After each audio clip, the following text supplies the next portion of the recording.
Good morning everybody. Ako to ay si Master Sergeant Romeo de la Cruz Sr. Retired nga Army. Ako'y caretaker ng mangrove plantation rehabilitation plant since 2001. So good atong 2001 hantod karon nagpadayon ang tanom aning kuan mangrove Mulugan Mangrove Rehabilitation Plant. So daghang kayong mga stakeholder na diri na ay kuan Air Force, Army, mga kuan nga lending institution na sila din nagtanom. Mga BGMP, Eagles o ubang mga kuan mga government agency na din nagtanom.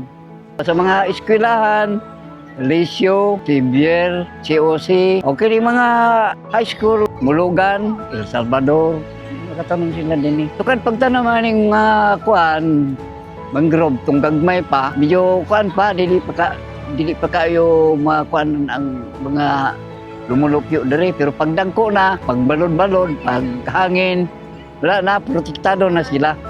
Antod karon. So dako kayong katabang po ning mangrove sa diri sa coastal area bahin sa aning maghangin og kusog magbalod wala na makuan na sila madipinsahan na sila. So kini nga kuan Mulugan Mangrove Rehabilitation Project na diri sa Sontin, Mulugan, El Salvador City. Alright mga bay, so karon magkuan na ta. Start na ta og tanom sa atong mangrove nga nara atong mangrove bayo. So upat na lang. And so nakikita ninyo ba boundary ni siya na magalinyo. So dira tama ng pagtanom sa mangrove. Na mga students na to from XU Senior High School. So nara atong kuan guys, mangrove. So make sure nga ang malubong sa mangrove is half sayahang size. So ana half. And ato hikot para dili siya mabulag sa iyahang bamboo. So last last nga atong itanom nga mangrove nga atong giawiran. So once again, kung magtanom mo, dapat half sa size sa mangrove ang malubong sa balas. Then dire sa likod sa bamboo para protected from waves na.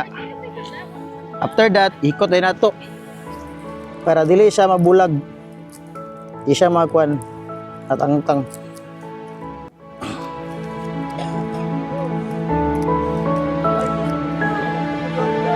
Okay. So yung na dapat ang cluster. Yun na.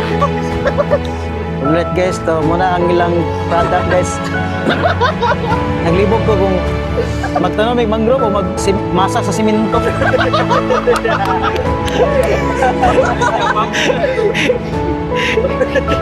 Grabe ko.